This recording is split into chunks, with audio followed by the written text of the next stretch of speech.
Hello crafty people, it's Sharon here and I'd like to welcome you back to my channel today. I'm using today's video to produce the second in a mini series of Christmassy wintry type cards, all using one stamp set but getting different effects and techniques by just changing it up a little bit.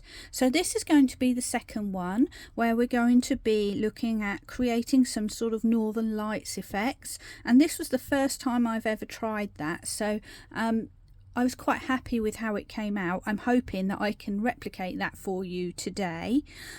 If you're interested in the stamps, the penguins, the fish and these little ice holes and the trees all come from one stamp set, which is from Hobbyart, and it's called Round Penguins.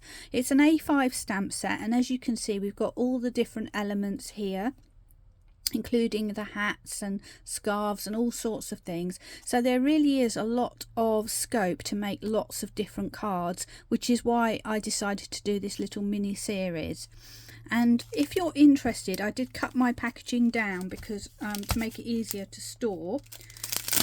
I'm just going to look for the reference on the back. There we are. It's called Round Penguins and it's item number CS217D. It's part of the Sharon Bennett collection. So you can get that from Hobbyart, and I believe they still have that. It's a very popular one. Now, I mentioned this was a series, so I'm just going to take a quick moment to just bring in the first card that I made.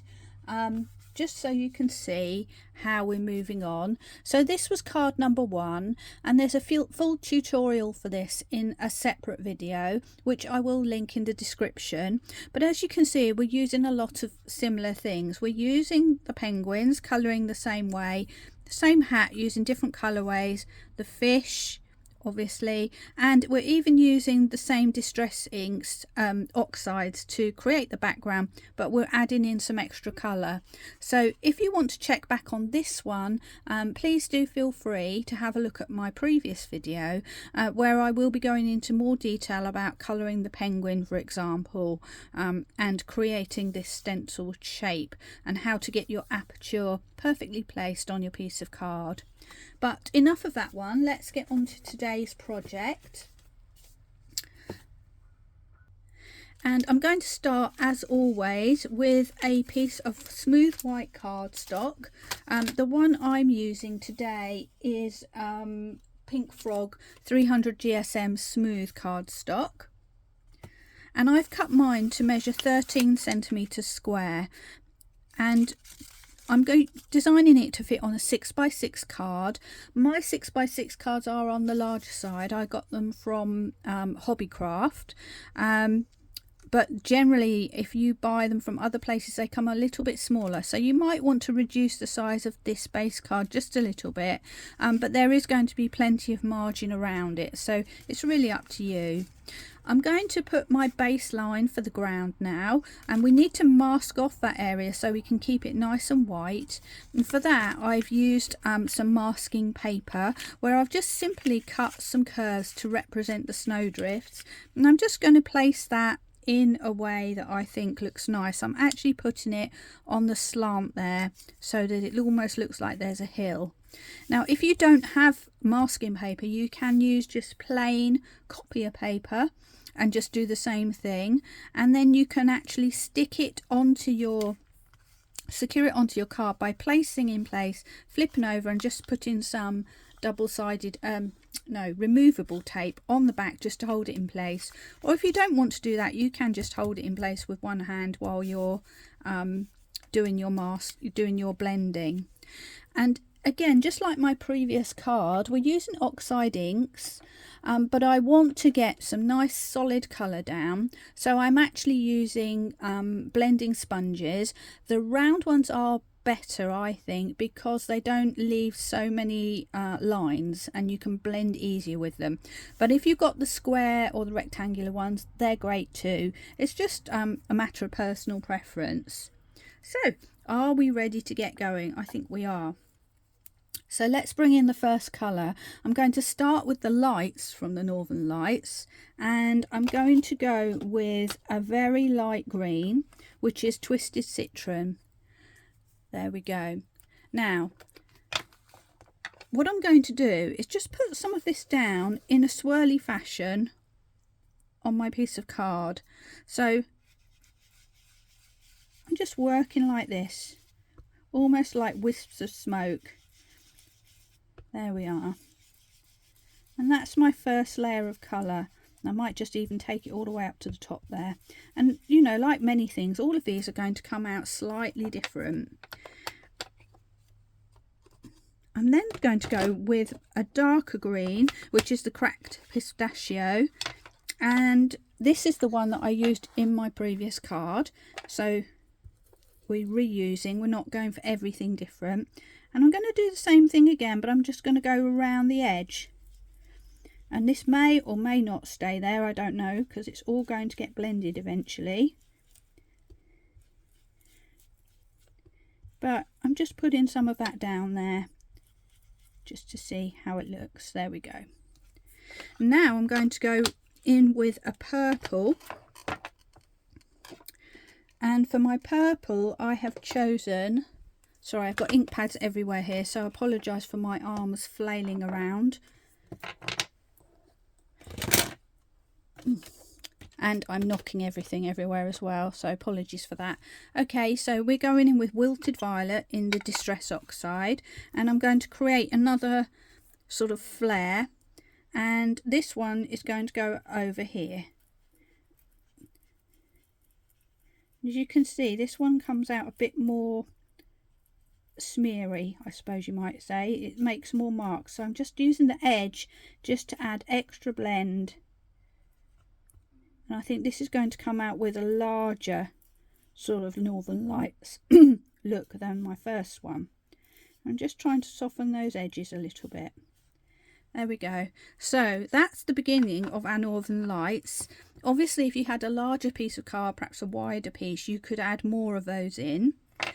I feel like I've lost my yellowish colour a little bit, so I am going to go back and just add that Twisted Citron back in the middle, just to make sure I get that nice bright flare in there. There we go, lovely. And now we're going to start adding the sky that's surrounding it. So again, using the same colours from my previous card, I'm going to go with Mermaid Lagoon to start with. And for each of these colours, you'll notice I've got a different blending brush, even my blues, just so that I can keep that differentiation between the light and the dark. So this one, Mermaid Lagoon, I'm going to pick some of that up, and starting on the edge, I'm going to start working around.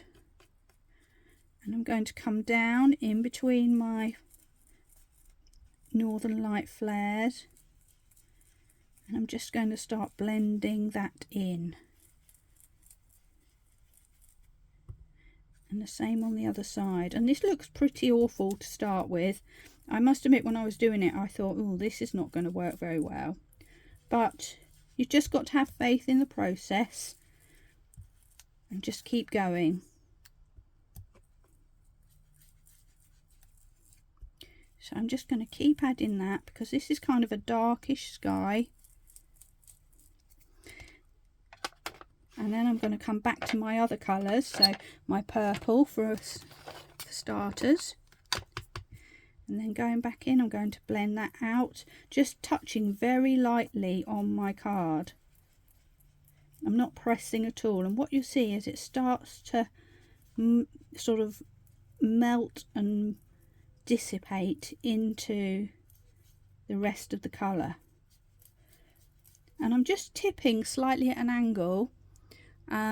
If I can show you, rather than straight up, I'm just tipping a little bit so that I'm almost just touching with the edge, so I've got a finer point to get to that detail. And now I need to go back to my Cracked Pistachio, I think. And you don't have to use these exact colours either, you can use whatever you've got in your stash. And I'm doing the same thing. I'm just trying to blend away those edges. And probably it's hard to see because my hand's in the way, but when I lift my hand away, you start to see those edges start to fade and disappear with just a very light touch. And the reason why that's blending like that is because obviously we've got more ink down, so it's wet, so it's moving a bit better. There we are. And now we're going to add a little bit of drama with a darker blue. So we're going with the Uncharted Mariner, which is the same one that I used before. And now I'm going to kind of frame it with this dark colour. So I'm just going in on the edges. Probably need to pick up a little bit more.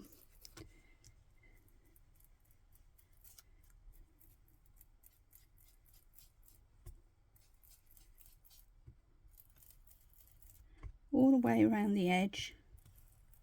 And we're just playing a game of back and forth really, and I might add some here at the bottom because there'll be darker shadows. Look how that makes a beautiful mix with that purple.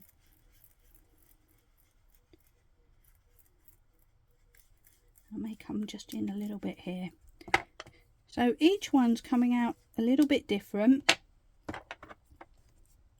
And I feel like I need to get back to my pistachio again. So I want to get a more gradual blend. But actually before I do that, I've lost track of which is my dark and which is my light blending brush now. I really want to just get in there with some darkness on the corner there.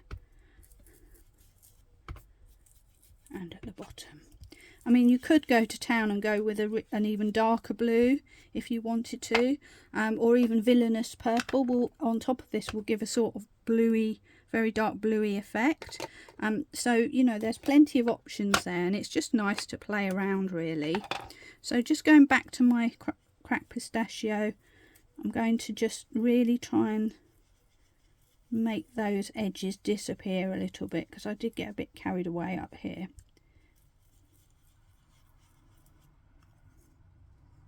And there we have the beginnings of our Northern Lights scene. There we go. I might have gone a bit carried away and gone off screen there a bit, but hopefully you've got the idea of the process. The next thing I'm going to do is start to add a tree line, but I'm just going to quickly tidy up, clean up all this excess ink before I do that. So I'm all tidied up and ready to go again now, and the next thing I want to do is add some like forest trees fading into the distance at the back here. And to do that I am going to use the tree that actually appears on this stamp set. So like I say, this has got everything you need to make a lovely scene. I've stuck it onto an acrylic block, and I'm actually going to turn my card around like that because I find it easier to stamp sideways. If you're right-handed, you might do it the other way around, sort of that way.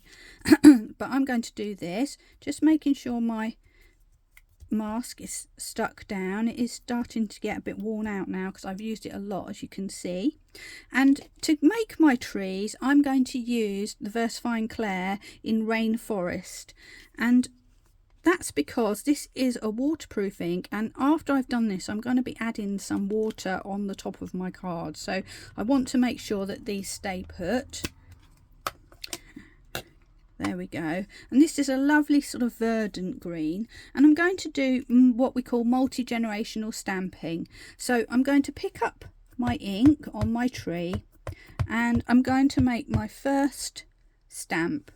And I think, just so I don't get mess everywhere, I'm just going to grab a piece of paper to put underneath. There we go. Which also adds a little bit of cushioning, which is quite nice. Okay, so placing my card, leaving my mask in place, because these are going to be on the brow of the hill, I'm going to put my first stamp in place. There we go. And we have a tree that's going off the edge of the scene. Now I could stamp my second generation straight away, but because I haven't used the whole of the tree, this part of the ink will still be first generation, and so it will end up with a very strong line down the middle. So what I'm going to do is re-ink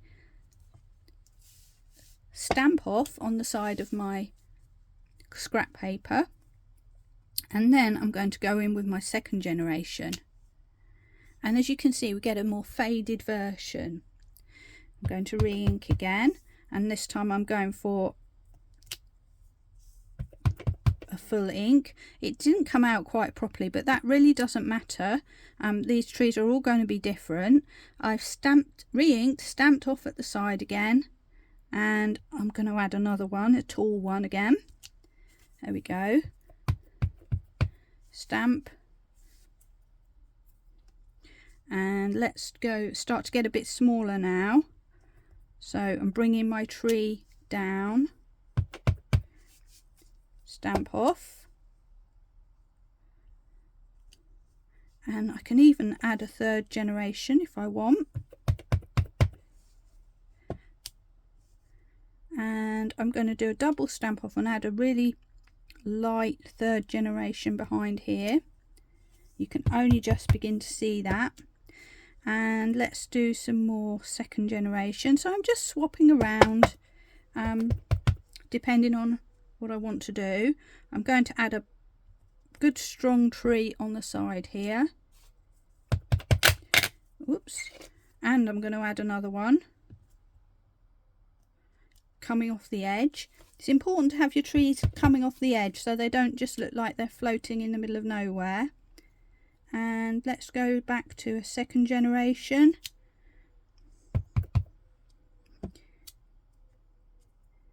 More second generation, and you kind of want to have them overlapping a bit if you can, which I've kind of forgotten to do, but we'll do that now. There we are. And then I'm going to take first generation stamps and just start to bring that in there.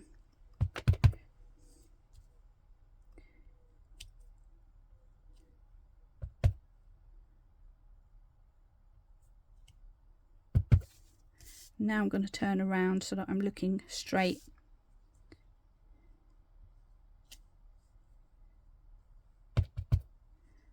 I'm trying to sort of make it a little bit random. This is a more dense forest, I think, than my previous one.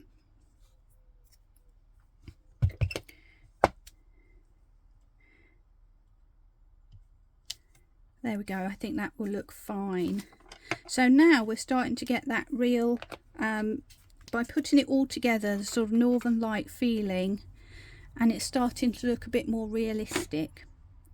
The next thing I'm going to do is I'm going to add some snow, and to do this I'm going to use some of this acrylic ink.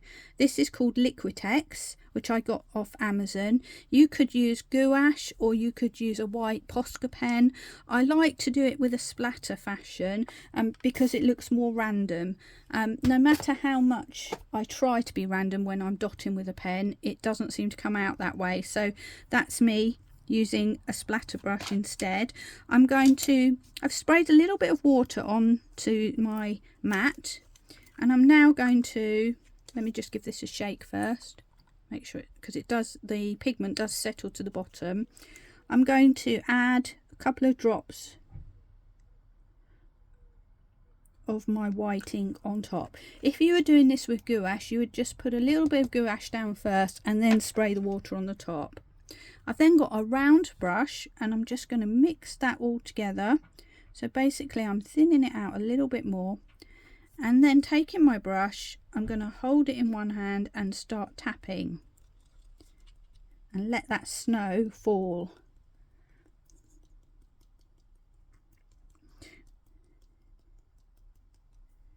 Let's pick up a little bit more.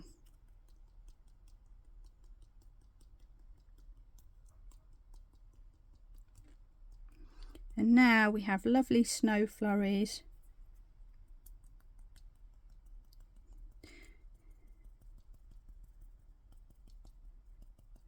All over.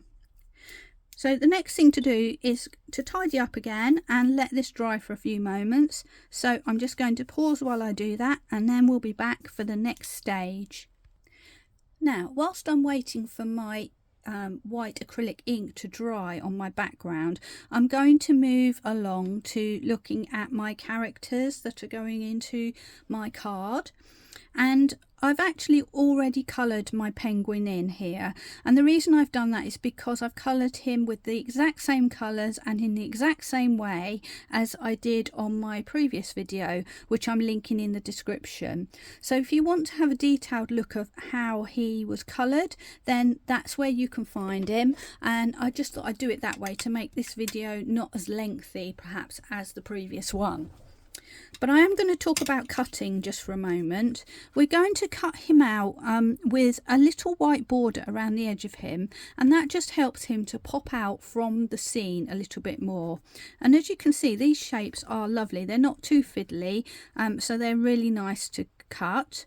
I've stamped this onto a thinner card than my previous card that I used. So this is about 160 GSM. So if you've got something like Nina card or any smooth card that's a lighter weight, that's good for this kind of thing. Not because it makes any difference to your colouring or stamping, but it's just a lot easier to cut out when your card's a bit thinner.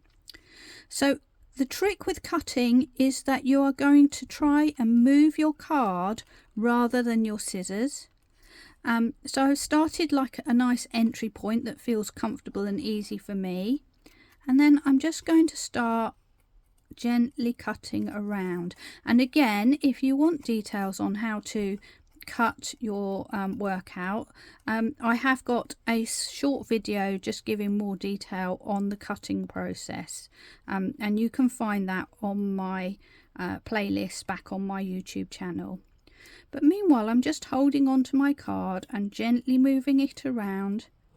And I'm not worrying if this is exact all the way around. It's not like I've done it with a die cut and it's going to be perfect, because that's not really going to notice in the end. I'm trying to keep it fairly uniform, but I'm not getting, you know, too worried about it. But I'm following the curve of the actual item that I've stamped to try and just give that sort of halo around him.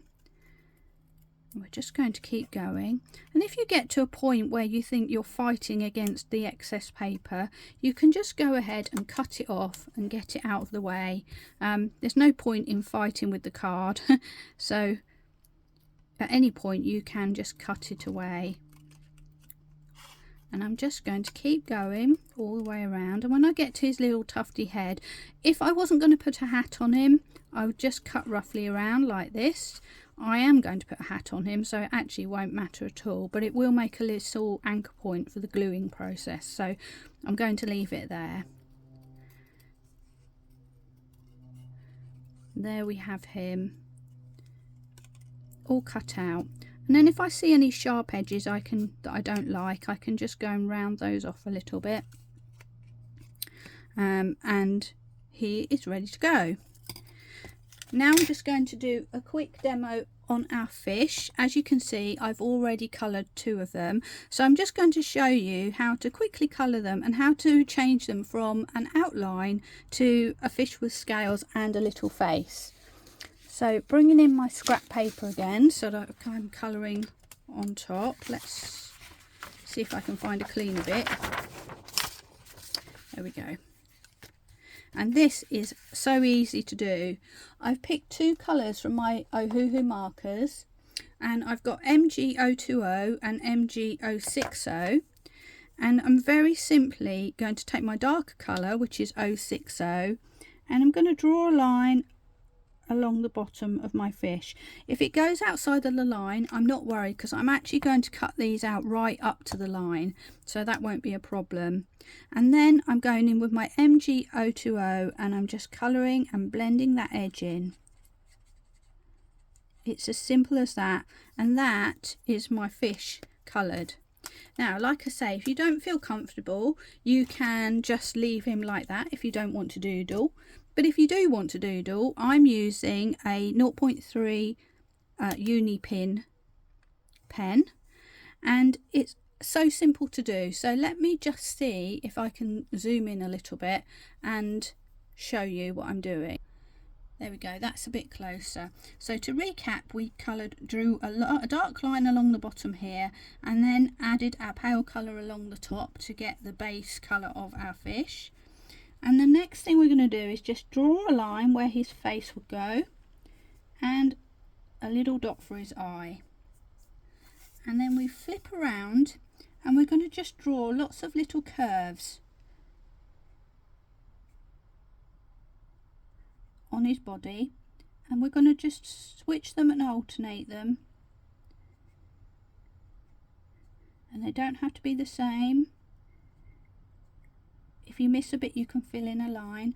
And when we get down to his tail, we're just going to add some little lines like that, and that is our lovely little fish complete and ready to cut out. The next thing I'm going to do is just do a quick colouring of his hat.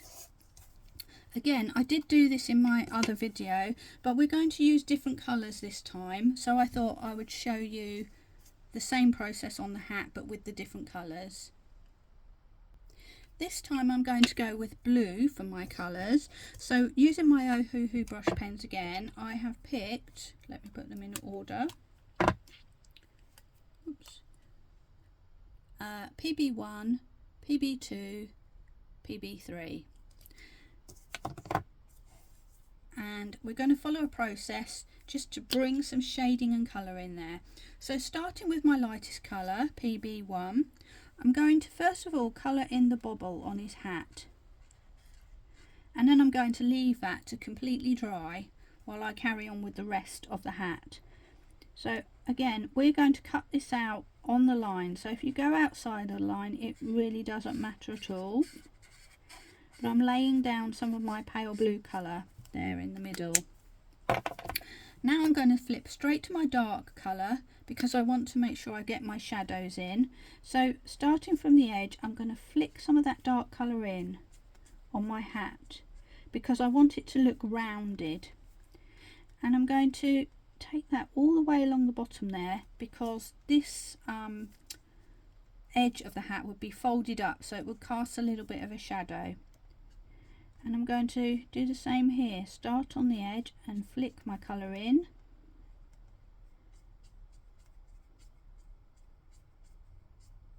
just very lightly. So that's the first part. Now I'm going to go to my medium, and starting where I left off, I'm going to continue flicking in towards the centre, but trying to make sure I leave some pale in the middle. And I'm just going to go at the top there because there'll be a slight shadow up the top. Doing exactly the same, trying to get my pale area roughly in the same place on the top and the bottom of the hat. And then onto my pale colour, flicking in a bit more, but trying not to go all the way to the centre so that I kind of get two levels of this pale blue. Now, whilst I've been doing all of that, it's all been merging together, and the alcohol will perhaps make some of these areas lighter. So I'm going to go in and reinforce that dark again.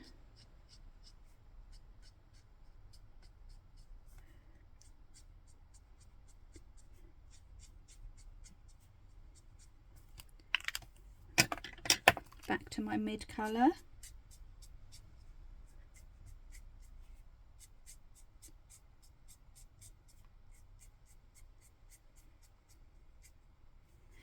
And finally back to my light colour.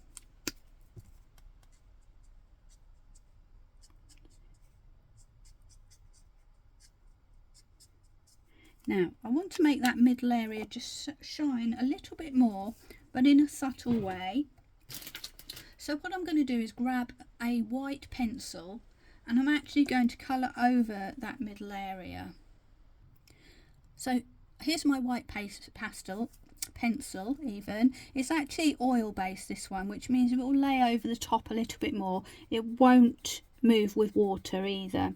And as you can see, I'm just scribbling in that pale area, just dragging out, and what that does, I don't know if you can see the difference there, just makes a little bit more lightness on there, but without being too obvious. So we've kind of got a little bit of a glow going on.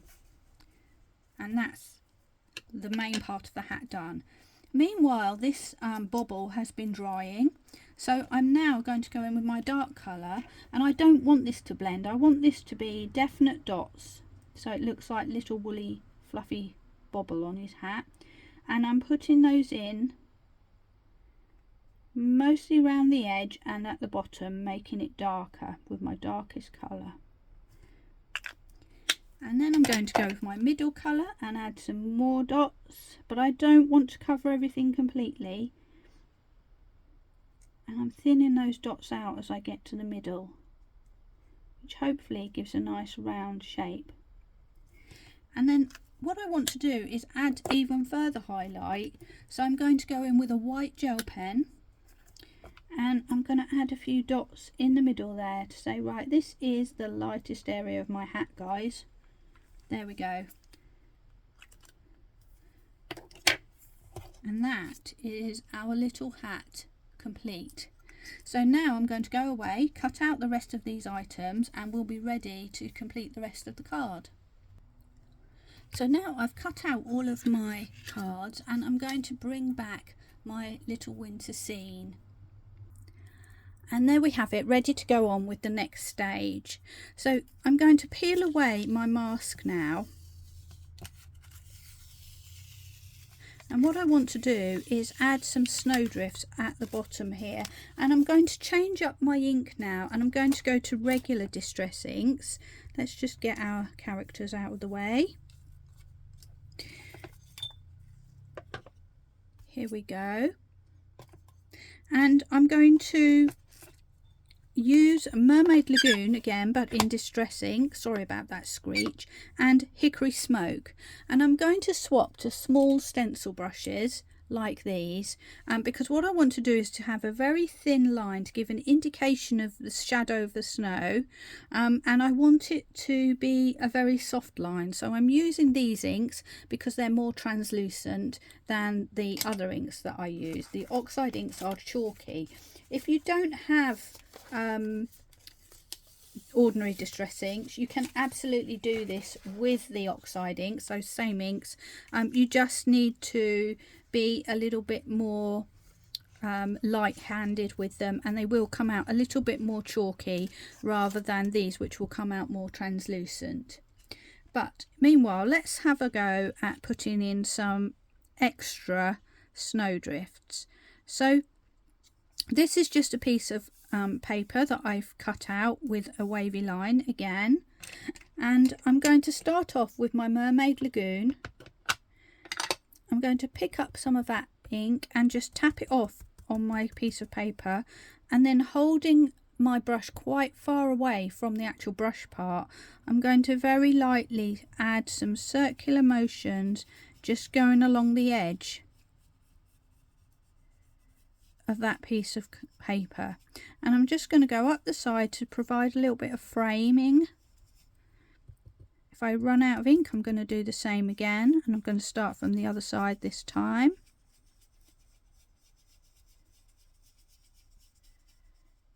And it looks like there's hardly anything there, but that's absolutely fine. And I can go out and fade it a little bit more as the ink runs out on my brush. And if I lift that away just quickly, hopefully you can see that we've got some blue there. But I want to give this a little bit more depth and shadow, and that's where my Hickory Smoke comes in. So I'm going to swap my stencil brush, do the same thing again, but just put the tiniest amount at the bottom. I'm not going all the way as far as I did with that blue.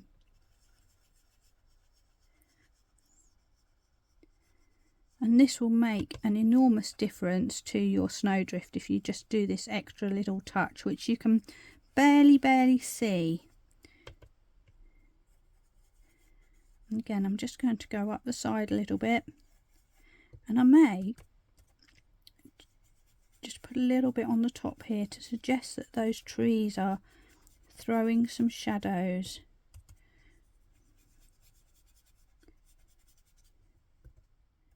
Very subtle, or it was till I put that blob there.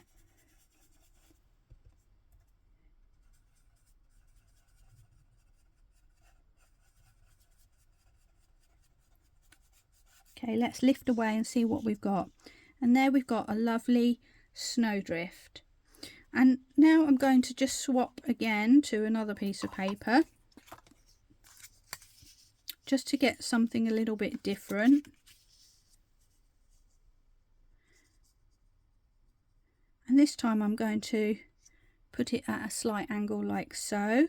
And I'm going to go back to my blue and repeat that process. And you can do this as many or as few times as you like.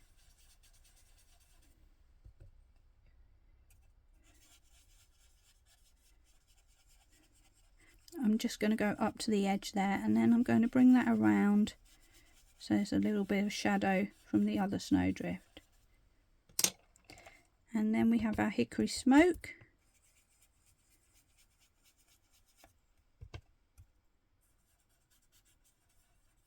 We gently bring that in as well. So this is quite a nice sort of you know, relaxing and mindful process. You can just lose yourself in the sound of that little brush going round and round.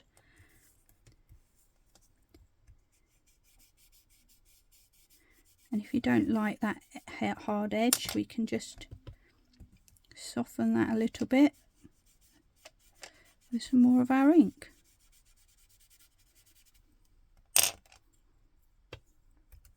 And just get a little bit creative with it. There we go. I do not like that blob at the top there. I'm going to try and disguise that a little bit by pulling in some darker shadow.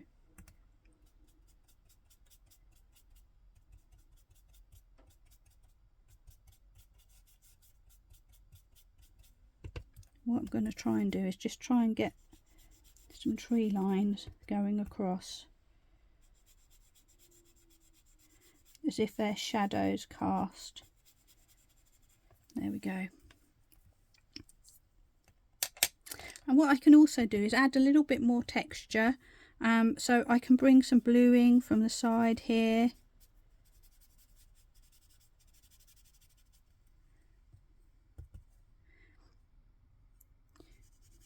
A little bit here, but I have got something in mind for this bottom area. Maybe a little bit down here.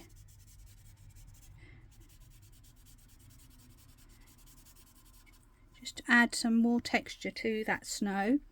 And I'm going to go round the edges at the bottom of my card just to frame it. So again, just holding very lightly. I should have blotted that off to start with, but it'll be okay. Add in just the faintest amount of the blue, just to edge my card so that it doesn't disappear into nothingness.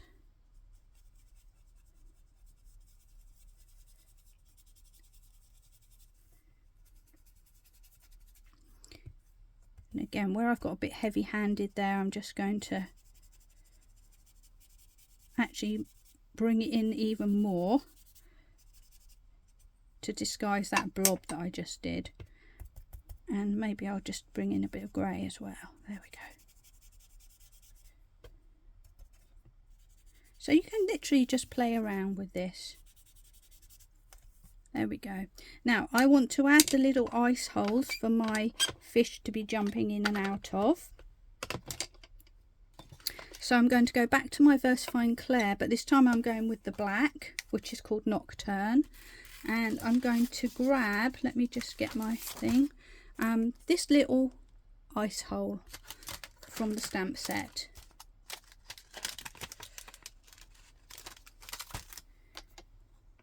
And attach it to my acrylic block.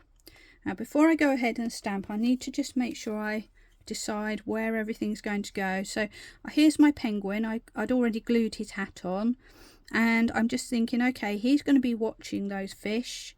So now I can think where I'm going to put my two ice holes.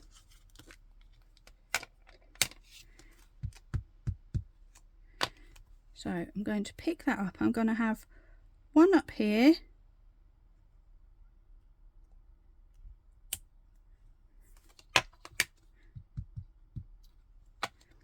and one a little bit further down.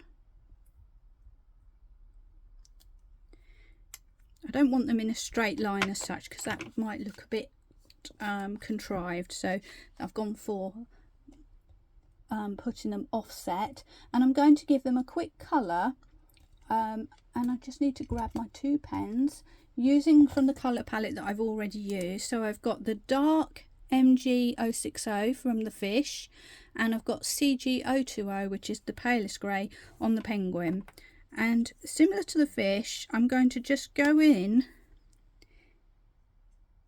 and draw a dark shade line on the edge of the hole on the inside, and I'm then going to get my grey and just blend that out and just do those little edges as well.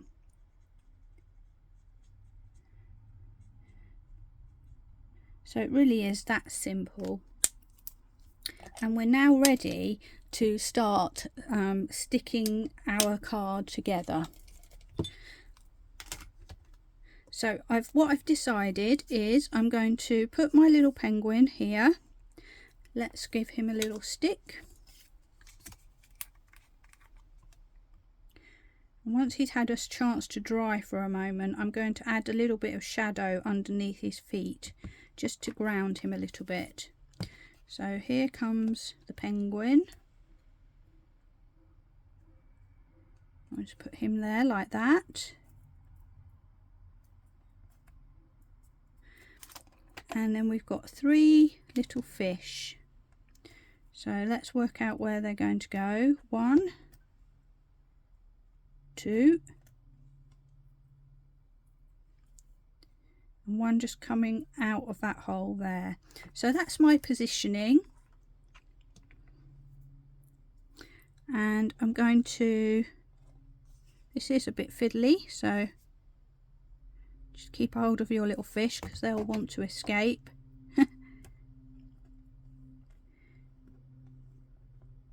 Position him roughly in place. There we are. And then the middle fish.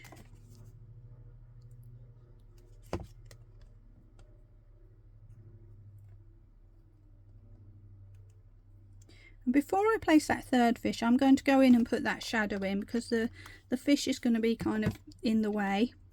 So I'm going back to my distressing for that, and that hickory smoke, which is a very soft grey, and my fine brush. I just need a bit of card to tap off on, so it's always a good idea to just tap away any excess if you can. And then I'm just going to start to scribble underneath him. So we're going in very light to start with, under his feet and out to the side a little bit, and then we're going to just drag along like this across from right to left, because I'm thinking like as if the light's shining and he's casting a bit of a shadow.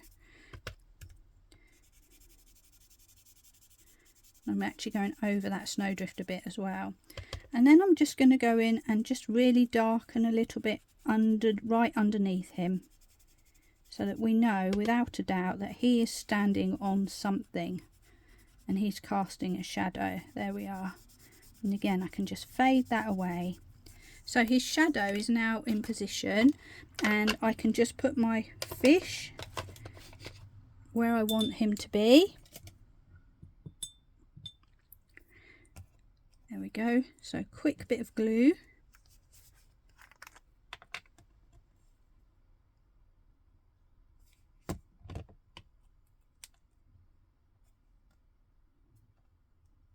And off he goes. There we are.